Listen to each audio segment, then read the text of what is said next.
Merci, cher ami. Avant de vous dire quoi que ce soit, je tiens à m'excuser, à vous présenter des excuses extrêmement plates, notamment pour ceux qui étaient venus la dernière fois et qui ont assisté à un malentendu dont nous étions les deux protagonistes, mais je pense que j'étais le responsable principal. Voilà, donc je vous réitère mes excuses pour le lapin que je vous ai posé bien involontairement il y a un mois, c'était début décembre. Voilà, ceci étant dit, rassurez-vous, je ne vais pas vous faire une conférence sur 3000 ans d'idées politiques en vous répétant ce qui est dans mon livre. Ce serait de toute façon impossible, un pari impossible à tenir en une heure, et même si j'y parvenais, assez fastidieux pour tout le monde.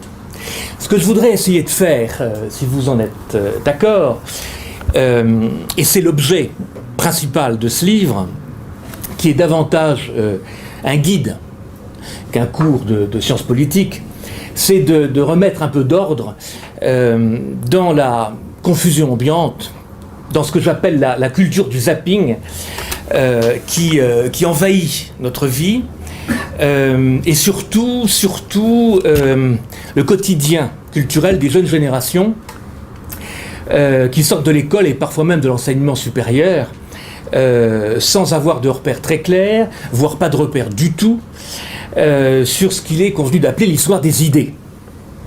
Pourquoi n'ont-ils plus de repères ? Ils n'ont plus de repères pour une raison très simple, qui n'est pas exclusive, mais qui est, à mon avis, essentielle, c'est parce qu'on ne leur apprend plus l'histoire de manière chronologique.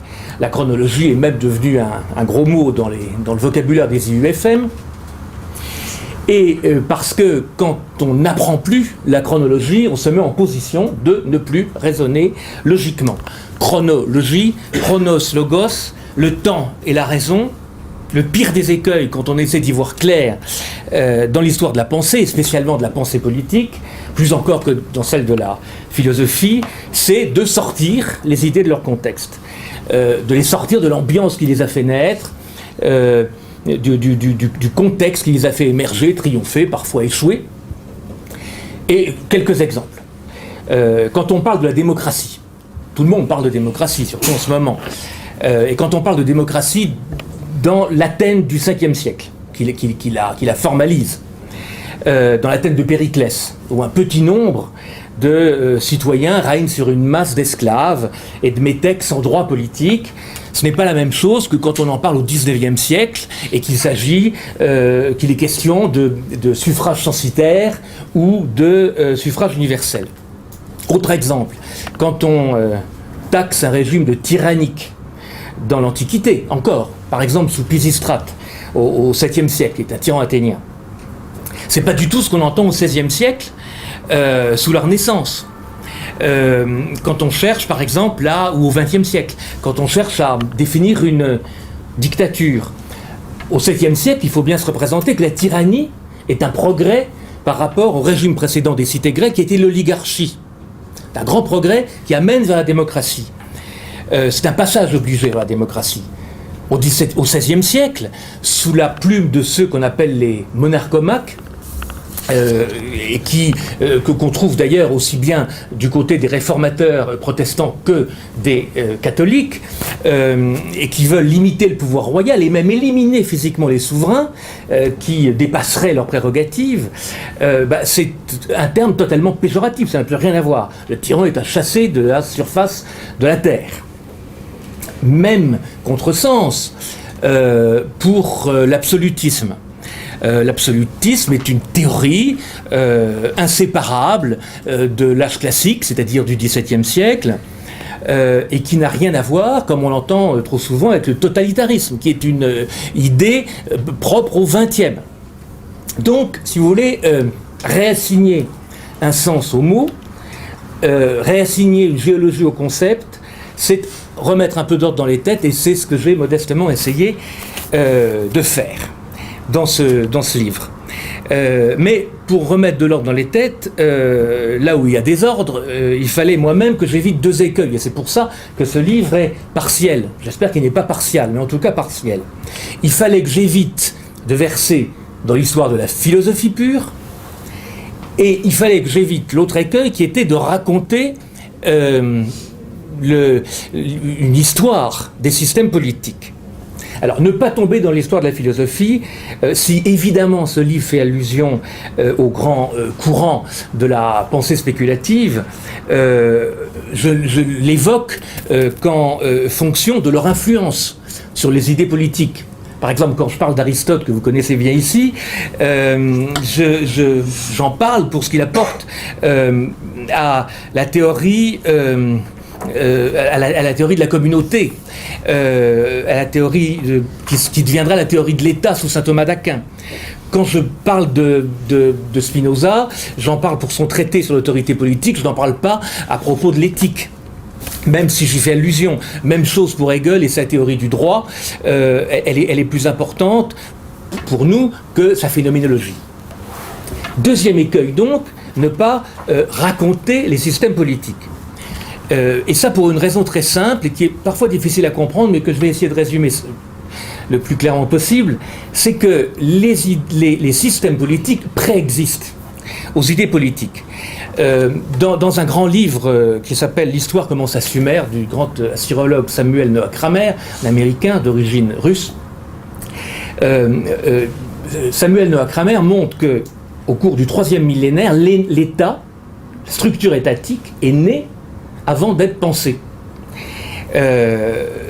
Si vous voulez, l'émergence de l'écriture a contribué à fixer l'organisation de l'État, à permettre une administration du territoire. Les cunéiformes étaient un langage, pour ce qu'on en sait, administratif, mais c'est en aucun cas un langage de communication politique. Donc il est question à ce moment-là de systèmes de pouvoir, mais empiriques, qui ne sont pas encore théorisés. Donc on ne peut parler d'idées politiques qu'à partir du moment où s'exprime une critique des systèmes existants et une comparaison. Et c'est évidemment de l'Antiquité grecque que se situe ce point de départ, et c'est pour ça que je ne me suis pas remonté plus loin, comme on me l'a une fois reproché. Et donc, ce que je voudrais faire devant vous ce soir, et ce serait déjà beaucoup si j'y arrive, c'est dégager quelques grands moments clés de cette histoire des idées, moments qui sont malheureusement sujets à beaucoup de contresens, des contresens eux-mêmes nés des œillères, des a priori, nés allez, disons le mot, de l'hystérie de la manière d'hystérie qui caractérise notre époque. Donc dans mon livre, je vais dégager une douzaine de ces événements clés, et je ne vais évidemment insister ce soir que sur quelques-uns. Premier grand moment, donc évident, inévitable, l'Antiquité. Il peut paraître curieux de faire remonter la pensée politique à Homère et non pas à Platon, comme on aurait pu l'imaginer, l'auteur de la République, 3 siècles plus tard. C'est vrai, c'est curieux, et j'assume parfaitement cette curiosité, que j'ai, pour tout dire, emprunté au grand philosophe grec contemporain Cornelius Castoriadis, qui est mort à la fin des années 90, autour de 2000, et qui a démontré d'une manière, à mon avis, assez convaincante, de mon point de vue, que l'Iliade et l'Odyssée, et spécialement l'Odyssée, constituent le premier embryon sérieux de réflexion politique, c'est-à-dire, comme je l'ai dit, de comparaison entre deux systèmes. Alors, qu'est-ce qui se passe dans l'Odyssée, qui raconte, comme vous le savez, le retour d'Ulysse à Ithaque, son île natale, après la guerre de Troie. L'Odyssée est un voyage en forme d'épopée, durant lequel le héros est confronté à toutes sortes de rencontres, plus ou moins hostiles, d'aventures imaginables, les sirènes, Circé, la magicienne, les Lestrygons, la princesse Nausicaa, j'en passe, et puis surtout les cyclopes. Et c'est le chant 9 de l'Odyssée qui traite de cette rencontre, de cette lutte d'Ulysse contre les cyclopes, dans laquelle Castoriadis voit le premier texte politique de l'histoire de l'humanité. Politique pourquoi ? Parce qu'il pose un regard critique sur un système imaginaire, mythique certes, mais c'est la démarche qui compte. Et ce système, c'est celui des cyclopes, qui est la définition en creux, qui est un antisystème, qui est la définition en creux de ce que n'est pas la sagesse grecque, fondée sur le nomos, qu'on traduit à la fois par norme et par loi, comme vous le savez, et sur la dike, qui est la justice. Pour Homère, les cyclopes sont des monstres, non pas parce qu'ils sont très laids et qu'ils n'ont qu'un œil, mais parce qu'ils ne connaissent ni le nomos ni la dike. En un mot, ils ne délibèrent pas. Ils ne se concertent pas avant d'agir, ni avec eux-mêmes, ni avec les autres. Ils ne pèsent pas le pour et le contre. Ils n'ont pas d'institution médiatrice comme l'agora ou la boulée. Bref, ils ignorent la vie en société. Ils ne connaissent que la violence non régulée, une violence immédiate. Ils sont incapables de se projeter dans l'avenir, et c'est d'ailleurs pour ça qui sont vaincus, parce qu'Ulysse, lui, se concerte avec ses compagnons, réfléchit, et qu'il a une vision collective de l'action politique, et qu'il arrive à les sauver de ces épouvantables brutes. Et voilà pourquoi explique Castoriadis, il y a dans l'Odyssée l'émergence en creux d'une définition de la cité, qui est la police, le lieu de l'autogouvernement des hommes, destiné à faire reculer l'hubris, cette démesure propre aux barbares, qui va irriguer, dont la critique va irriguer toute la philosophie grecque. Castoriadis écrit « La religion homérique n'est pas une cause, mais une condition ayant permis l'émergence d'une libre recherche et d'une collectivité démocratique. » Avec l'Odyssée, par conséquent, émerge une science de la vie en commun, une politeia, à partir de plusieurs choses très importantes, dont la distinction entre le même et l'autre, l'universel et le particulier, et tout ça nourrissant une réflexion sur l'organisation de la cité, réflexion qui va déboucher 2 ou 3 siècles plus tard, suivant qu'on situe Homère au 8e ou 7e siècle, sur Platon au 5e siècle et Aristote au 4e, avec le débat que vous connaissez sur le meilleur régime possible. Un débat qui, à ce moment-là, va se nourrir de vraies comparaisons, non plus seulement de comparaisons mythologiques ou mythiques, grâce à l'essor de l'histoire, de la discipline historique, avec Hérodote et Thucydide. Hérodote plutôt la géographie, mais c'est aussi un grand historien, et le système qui est équivalent, toute proportion gardée avec celui des Cyclopes, c'est le système perse, dont le principal attribut est l'hubris. L'hubris des rois perses, souvenez-vous de Xerxès faisant battre la mer avec des chaînes parce qu'il ne peut pas passer l'Hellespont à cause de la tempête. C'est le contraire de la mesure grecque, et c'est vraiment, là encore, la définition en creux de ce que doit être un système politique équilibré. Donc, ces comparaisons permises par l'essor de l'histoire et de la géographie permettent d'alimenter le débat sur, très concret, qui doit exercer le pouvoir, au moyen de quels mécanismes, quelles institutions. Aristote définit l'homme, comme vous le savez, comme un animal politique. Eh bien, je crois qu'à partir de là, on peut dire que aujourd'hui encore, nos préoccupations sont restées les mêmes. Nous devons à la démocratie grecque le concept d'isonomie, l'égalité des droits, et à ce qui va suivre, la pensée juridique romaine, un ordre pour garantir ces droits. Les Romains sont avant tout des juristes. Deuxième grand moment, propice lui aussi à beaucoup de contresens, c'est le Moyen-Âge. Grand moment qui lui-même en comprend 2, le moment augustinien et le moment thomiste, qui vont véritablement imprimer 2 directions absolument divergentes à la pensée politique. Pourquoi contresens souvent quand on parle du Moyen-Âge ? Eh bien, comme le Moyen-Âge a pour caractéristique d'être le millénaire de la chrétienté, on a trop souvent tendance à le résumer, à l'aborder, sous ce vernis faussement unitaire.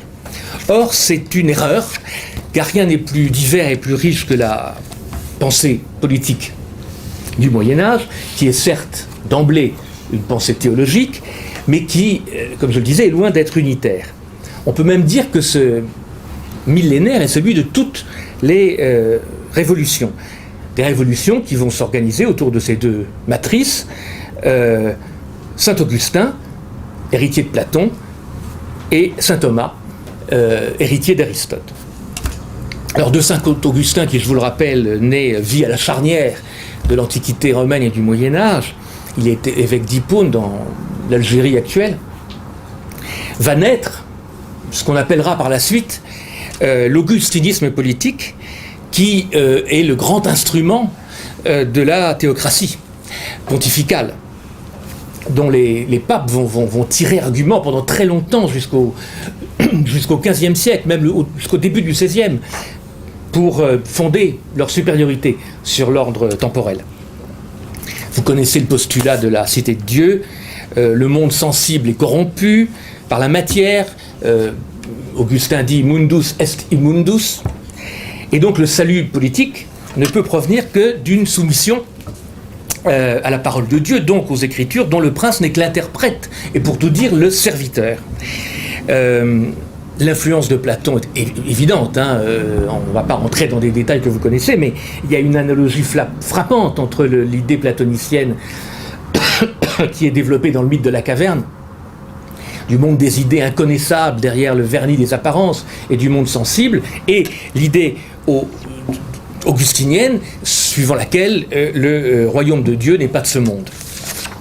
Et saint Thomas, lui, au contraire, qui est contemporain de saint Louis, va naître, au contraire, une distinction très puissante entre le spirituel et le temporel, qui, à partir, mais pas avant, mais à partir du XIVe siècle, va déboucher sur un conflit d'où l'esprit laïque va sortir vainqueur, et notamment avec le règne de Philippe le Bel.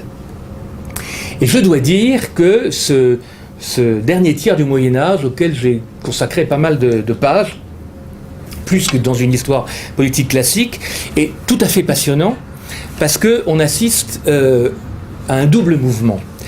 Donc le renforcement du pouvoir royal face à la papauté, un pouvoir qui bientôt va devenir absolu, mais en même temps, l'idée qui progresse, y compris chez les souverains, qu'on dira un peu plus tard absolus, que les rois n'ont qu'un usage viager de leur pouvoir, de leur royaume. C'est Philippe de Comines qui emploie le terme d'usage viager, Philippe de Comines qui était, comme vous le savez, le grand chroniqueur du temps de Louis XI. Bref, qu'au-dessus d'eux existent des lois fondamentales, celles d'une communauté politique, corpus regni, distincte du corps mystique, corpus mysticum, sur lequel l'Église aurait bien aimé continuer à fonder son pouvoir. Et c'est ici qu'il faut éviter, comme je le disais, un contresens majeur à propos de l'absolutisme, tel qu'il va se développer à partir de Louis XI et triompher au XVIIe siècle avec Louis XIII et Richelieu, puis Louis XIV et Colbert, éclairés par Bossuet. L'absolutisme est le contraire, et j'y insiste vraiment, le contraire d'un pouvoir sans limite. C'est un pouvoir qui ne tolère pas, encore, de contre-pouvoir, au sens où l'entendra Montesquieu au XVIIIe siècle, mais c'est un pouvoir qui s'assigne à lui-même une limite et un but, ce but qui s'appelle le bien commun, et qu'on appellera dans une version laïcisée à partir de la Révolution l'intérêt général. Nous y reviendrons. D'où l'importance, vraiment, j'y insiste, décisive de saint Thomas, qui va arracher la politique à la sphère religieuse et va en faire, et va faire même de la théologie, le domaine de la raison. Saint Thomas écrit: dans les matières qui concernent le bien civil, mieux vaut obéir à la puissance séculière plutôt qu'à l'autorité spirituelle.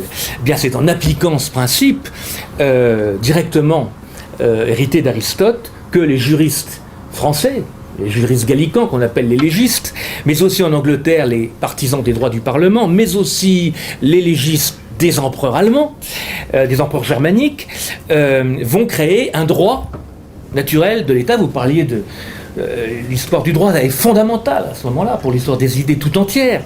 Un droit naturel de l'État qui va mettre hors jeu, alors là de manière définitive, à la fin du Moyen-Âge, les partisans de l'augustinisme politique. Troisième moment décisif, alors je vais moins y insister parce que il y a beaucoup moins de contresens possible, c'est la Renaissance qui voit éclore tout ce que le dernier tiers du Moyen-Âge avait fait avait fait infuser.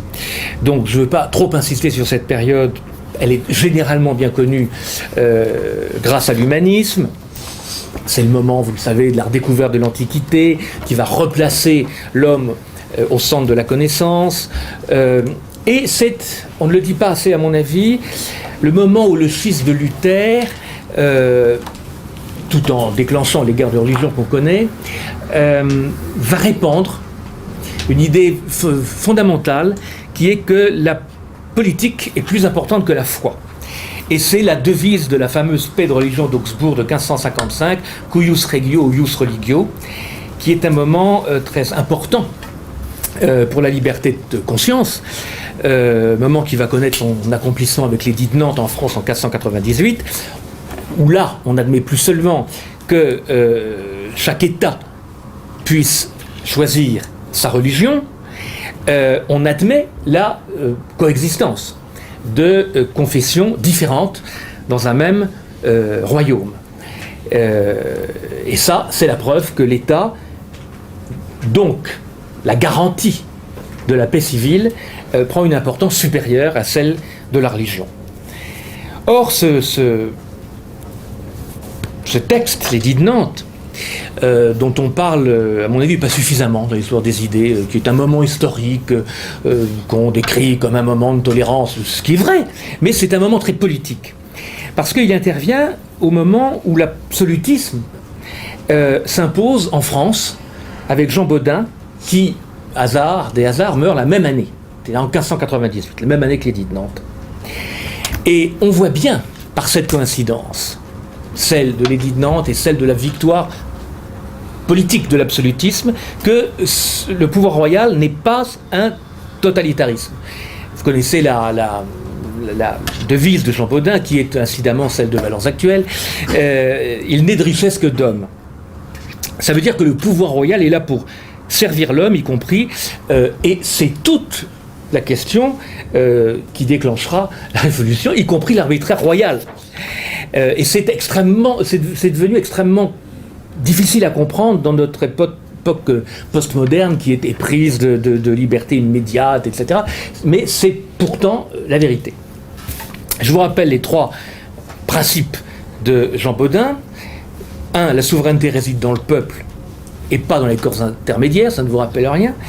Que les leçons de l'histoire prouvent que les sociétés les plus évoluées sont celles qui sont parvenues à déléguer leur souveraineté à un État, qui au siècle où il écrit ne peut s'incarner que dans le roi, et enfin que cette souveraineté est inaliénable et indivisible, sauf si elle est divisée, elle ne peut plus exister. Ce n'est pas le pouvoir du roi qui est absolu, c'est la souveraineté qu'il incarne. Très intéressant par rapport à l'époque moderne, à l'époque contemporaine, pardon, où ce qui semble triompher sont les doctrines de l'anti-souveraineté, c'est-à-dire de la délégation de la souveraineté, du partage de la souveraineté, et même de sa dissolution dans des structures où personne ne contrôle plus rien. Si on parle de l'Europe tout à l'heure, on reviendra sur cette notion de souveraineté qui est une valeur absolue et pas une valeur relative.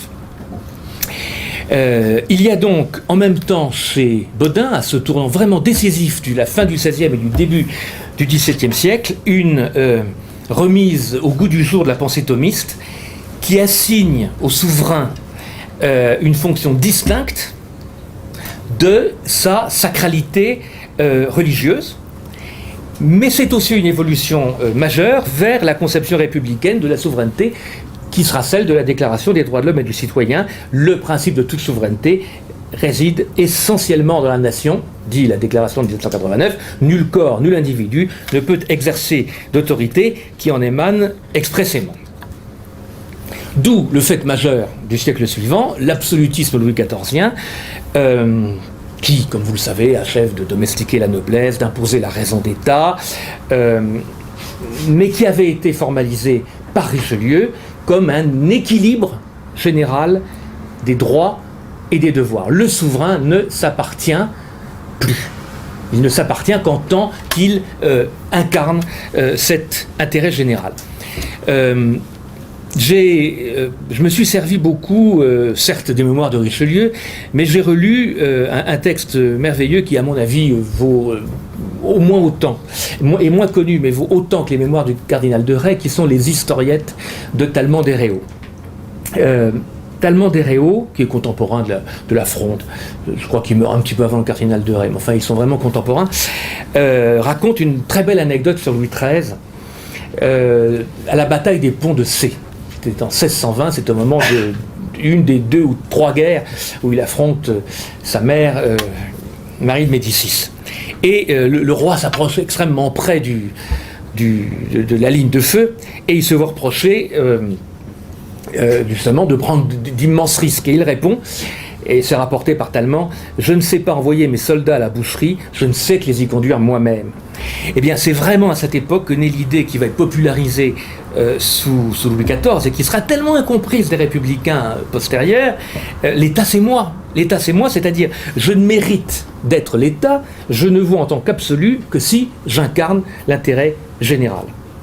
D'où la lutte sans merci, comme je le disais, qui est menée à ce moment-là par Richelieu contre les privilèges de la noblesse. Et je ne résiste pas à ce propos à vous lire un extrait peu connu du testament politique de Richelieu.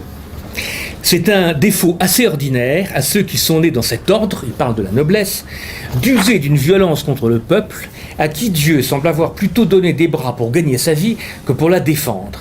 Il est très important d'arrêter le cours de tel désordre par une sévérité continue. Comme les gentilshommes méritent d'être bien traités lorsqu'ils se conduisent bien, il faut leur être sévère s'ils manquent à ce à quoi leur naissance les oblige.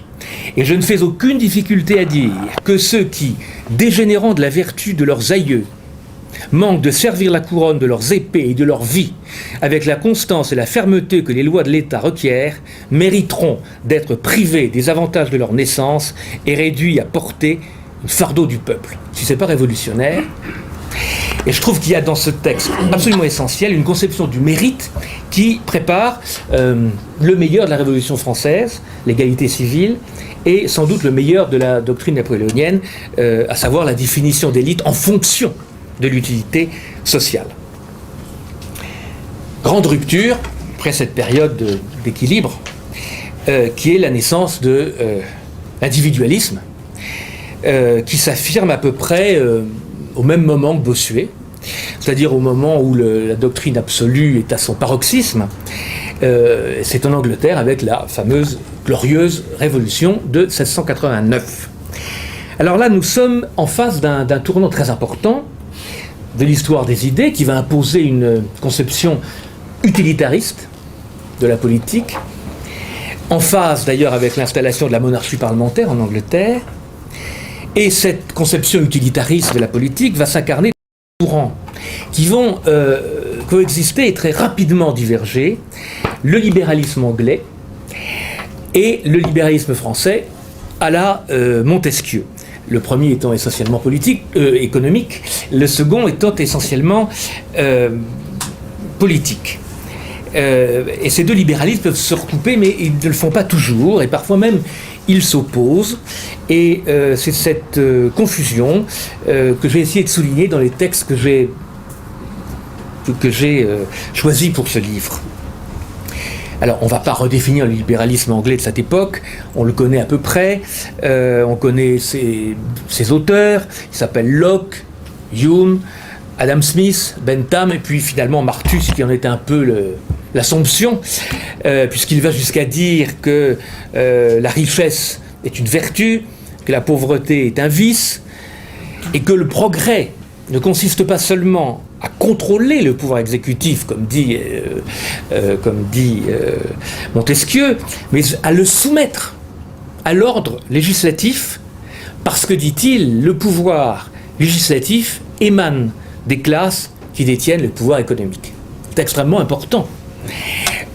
Pour eux, le propre d'un gouvernement, ça n'est en aucun cas le salut public, c'est favoriser les échanges en limitant au maximum les réglementations et jouer le rôle d'arbitre en empêchant le désordre social de nuire au commerce. Or, vous le comprenez bien, c'est pas du tout la conception de Montesquieu, pour qui la séparation du pouvoir est en fait un gage d'équilibre. et qui développe donc cette pensée équilibrée qui va se prolonger au XIXe siècle jusque chez Tocqueville. Si Montesquieu commande une juste distribution des rôles, c'est pour garantir l'harmonie institutionnelle par ce qu'il appelle le contrôle réciproque des organes de l'État. Ce n'est pas du tout pour instituer la supériorité du législatif sur l'exécutif. Et nous en sommes au siècle des Lumières, alors sur lequel, là pour le coup, je n'insisterai pas, sauf sur un point, parce qu'il est sujet à d'immenses contresens, c'est Jean-Jacques Rousseau. Donc là, pas de difficulté majeure. Voltaire invente, pour résumer, l'anticléricalisme. Diderot et les encyclopédistes inventent la liberté critique. Et ceux qu'on appelle les physiocrates, sur lesquels j'insiste un peu parce que je trouve qu'ils sont trop injustement trop peu connus, font surgir les sciences naturelles dans le champ politique. Pourquoi est-ce que j'insiste un peu sur les physiocrates ? Parce que qui sont des hommes comme très peu connus, sauf de nom, comme d'Argenson, Quesnay, Mercier de la Rivière, Turgot, dernier grand ministre, l'avant-dernier grand ministre de Louis XVI, était vraiment leur grand défenseur. Et ce sont des gens qui certainement auraient pu éviter, sinon la Révolution française, en tout cas d'éviter que la Révolution française ne sombre dans les excès qui ont été les siens. C'est certainement une bifurcation importante et j'y ai insisté parce que ils auraient pu faire prendre, alors on ne refait pas l'histoire avec des si, mais enfin c'est pas inintéressant de s'interroger, ils auraient peut-être fait prendre à la France un chemin analogue à celui de la Grande-Bretagne, dans l'ordre des libertés politiques, mais en conservant le sens très français du bien commun, qu'on trouve pas du tout exprimé en Grande-Bretagne à ce moment-là. Bref, parenthèse close, donc Rousseau. Rousseau, on est très injuste avec lui, même quand on le déifie, comme les socialistes français l'ont déifié au XIXe siècle, on en fait l'inventeur de la volonté générale. Et puis, depuis une cinquantaine d'années, certains veulent en faire l'inventeur du totalitarisme, rien de moins que ça. Je pense que c'est un peu plus compliqué que ça, et que Rousseau doit être d'abord considéré comme un philosophe de l'enracinement. S'il est un système contemporain inspiré par Rousseau, c'est évidemment le système suisse, avec ses votations périodiques, n'est-ce pas ? Et c'est sans doute là l'originalité majeure de Rousseau. Contrairement à tout ce qu'on a pu dire, il n'est pas, et de beaucoup, un universaliste. Je crois que son contrat social n'a rien à voir avec celui des libéraux anglais, et même Hobbes. Ce n'est pas un contrat entre les citoyens et l'État, c'est un contrat entre le peuple et le peuple. Et il écrit, c'est un contrat d'une nature particulière et propre à lui seul, en ce que le peuple ne le contracte qu'avec lui-même, c'est-à-dire le peuple encore comme souverain, avec les particuliers comme sujet. L'ennemi pour Rousseau, vous l'avez compris, c'est la démocratie représentative. Et je vous signale que Carl Schmitt, 2 siècles plus tard, dira exactement la même chose. Le mythe de la représentation supprime le peuple, comme l'individualisme supprime l'individu. Rousseau donc ne conçoit de démocratie que directe, limitée, réservée à une communauté donnée, dotée d'intérêts, d'une histoire, d'un vécu qui leur sont propres, et partant d'une culture commune. Donc rien à voir avec l'universalisme de la Convention ou de la Troisième République qui débouchera sur le colonialisme, entre autres. Rousseau dit plus le lien social s'étend, plus il se relâche. Il dénonce, je le cite encore, ceux qui, je trouve ça très actuel, très kouchnérien, ceux qui, justifiant leur amour pour la patrie par leur amour pour le genre humain, se vantent d'aimer tout le monde pour avoir le droit de n'aimer personne. C'est superbe, non ? Pour Rousseau, donc, il n'y a pas de volonté politique universelle, mais des volontés propres à chacune des communautés. Et comme il l'écrit dans l'Émile, il faut opter entre faire un homme ou faire un citoyen. On ne peut faire à la fois l'un et l'autre.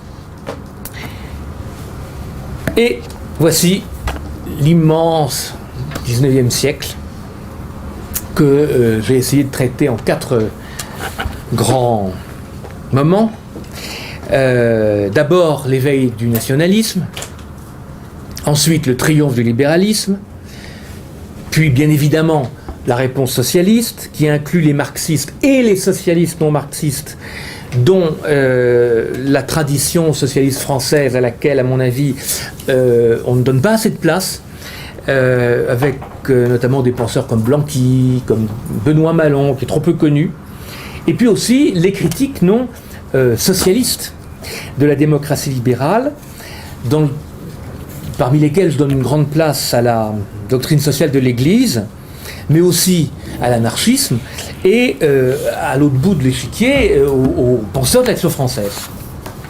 Et puis enfin, bien sûr, dans l'éveil du nationalisme, je parle un peu des philosophes allemands, je parle de Hegel, mais je passe sur tout ça parce que je pense que c'est une pensée qui a accompagné l'évolution politique, mais pour Hegel en tout cas, sauf peut-être Kant, mais enfin Hegel n'a pas été fondateur d'un système.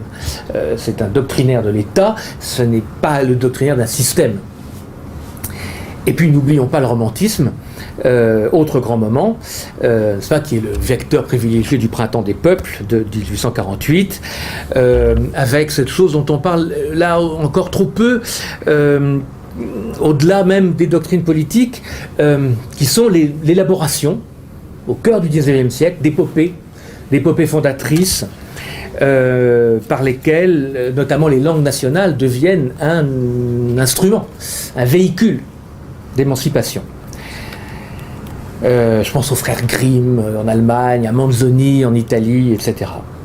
Et puis aussi Michelet qui recherche partout l'âme de la France, dont il dit qu'elle est l'initiation nécessaire vers l'universelle patrie, le degré, dit-il, sans lequel on ne peut pas s'élever vers l'humanité.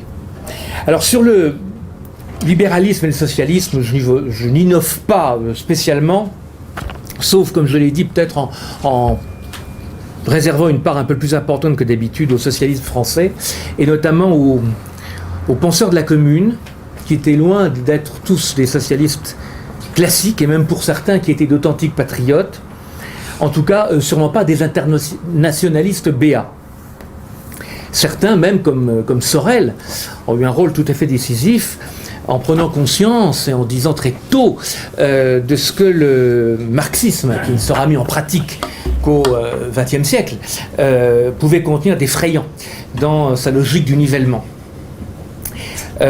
Sur les critiques de la démocratie libérale, j'accorde une large place, je l'ai dit, à la doctrine sociale de l'Église et à des penseurs comme Lamennais, dont on parle trop peu, Lamennais dont à mon avis le pape François, le pape actuel, est un disciple total, comme l'avait été avant lui dans l'ordre politique le général de Gaulle, dont on parle pas suffisamment en matière doctrinale, enfin pour ce qui est de cet aspect.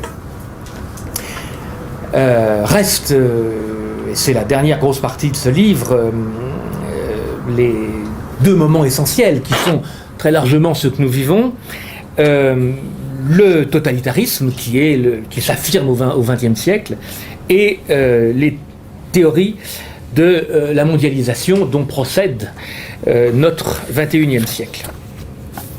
Alors la facilité, quand on étudie les totalitarismes du XXe siècle, c'est de tomber dans leur description, qui est généralement très bien connue, qu'il s'agisse, si j'ose dire, par ordre d'entrée en scène, du bolchevisme, du trotskisme, du fascisme, du national-socialisme, du militarisme japonais dont on parle assez peu. Je lui ai consacré 2 pages parce que je pense qu'il a eu des conséquences géopolitiques équivalentes pour l'Asie à celles de l'hitlérisme en Europe occidentale.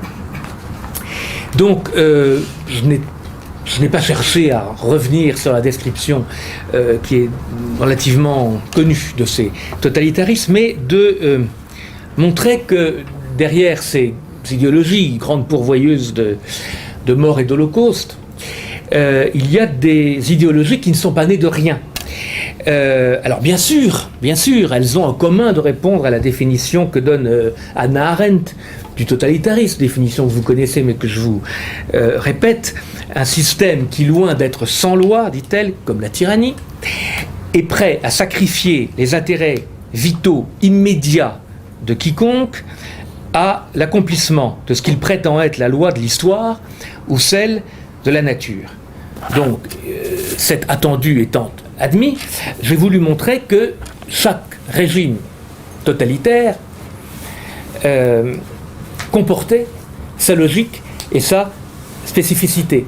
Le nazisme n'est pas réductible au seul pangermanisme, le stalinisme et le maoïsme ne s'expliquent pas seulement par le marxisme-léninisme.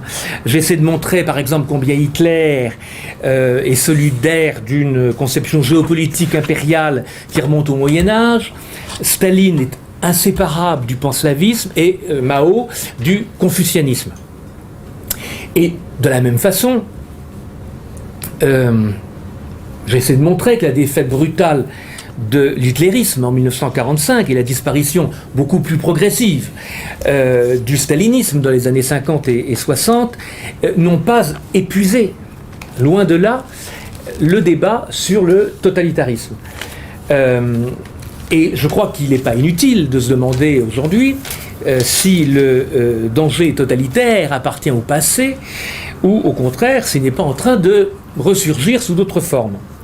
Et là intervient peut-être la seule partie un peu polémique de ce livre, parce que j'ai enrôlé deux idéologies dans le chapitre consacré au totalitarisme, deux idéologies dont au moins une ne fait jamais partie de ces préoccupations-là, l'islamisme politique et ce que j'appelle les doctrines de la mondialisation qui naissent au début du XXe siècle aux États-Unis, autour d'hommes comme Clarence Streit ou Jean Monnet, qui est un Américain de langue française en réalité, hein, il n'a rien de... C'est un homme de culture américaine, et qui continue à s'exprimer aujourd'hui autour d'hommes comme Jacques Attali, avec son idée d'un gouvernement mondial, d'arrasement des particularismes nationaux. Et j'ai considéré que ces idéologies très différentes, qui se combattent en apparence, et pas seulement en apparence d'ailleurs, farouchement. Bien sûr, elles n'ont rien à voir dans leur but. Islamisation forcée d'un côté, idéologie du tout marché de l'autre. Eh bien, elles répondent aussi presque exactement à la définition d'Hannah Arendt que les totalitarismes classiques. Définition d'Hannah Arendt que je vous répète, un système prêt à sacrifier les intérêts vitaux immédiats de quiconque à l'accomplissement de ce qu'il prétend être la loi de l'histoire ou celle de la nature. Vous remplacez histoire par religion ou, s'agissant de l'islam, ou nature par économie pour ce qui concerne le mondialisme, et les deux idéologies collent parfaitement à la définition d'Hannah Arendt. J'ajoute, et ça c'est un enseignement historique, que la marque de fabrique des totalitarismes, national-socialisme et communisme au XXe siècle, mondialisation et islamisme au XXIe, c'est de se nourrir les unes et les autres. Il y a un parallèle frappant entre la manière dont le nazisme et le communisme se sont combattus tout en se promouvant et en d'ailleurs faisant alliance en 1939, et la manière dont le messianisme mondialiste américain et le messianisme islamiste se combattent tout en se renforçant mutuellement aujourd'hui. Alors voilà pour la polémique, je pense que c'est le seul passage un peu polémique de ce livre. Je comprendrais parfaitement qu'on m'explique que j'ai tort, que l'islamisme, je ne dis pas l'islam, attention, l'islamisme n'est pas un totalitarisme, mais si c'était le cas, je voudrais qu'on m'en donne les preuves, et qu'on m'explique que, par exemple, le fait d'avoir bombardé la Yougoslavie ou l'Irak pour les convertir aux droits de l'homme n'est pas non plus un totalitarisme. Bah, je vous avoue que je reste un peu sceptique. Voilà, pour l'essentiel de ce que j'ai voulu dire dans ce livre. D'abord remettre à l'honneur, comme vous le disiez tout à l'heure, une chronologie, lutter contre cette culture du zapping qui est vraiment épouvantable parce qu'elle fait juger les idées d'hier avec les yeux d'aujourd'hui. Et puis ensuite, à partir de cette chronologie, faire comprendre une généalogie, non pas de la morale comme disait l'autre, mais des idées, et donner envie aux jeunes générations à qui on ne les apprend plus à l'école de se replonger dans les textes, les grands textes fondamentaux, vraiment qui manquent beaucoup dans les manuels scolaires et universitaires aujourd'hui. Voilà, alors si j'y suis parvenu, j'en serais très heureux, sinon j'aurais plus qu'à recommencer. Merci.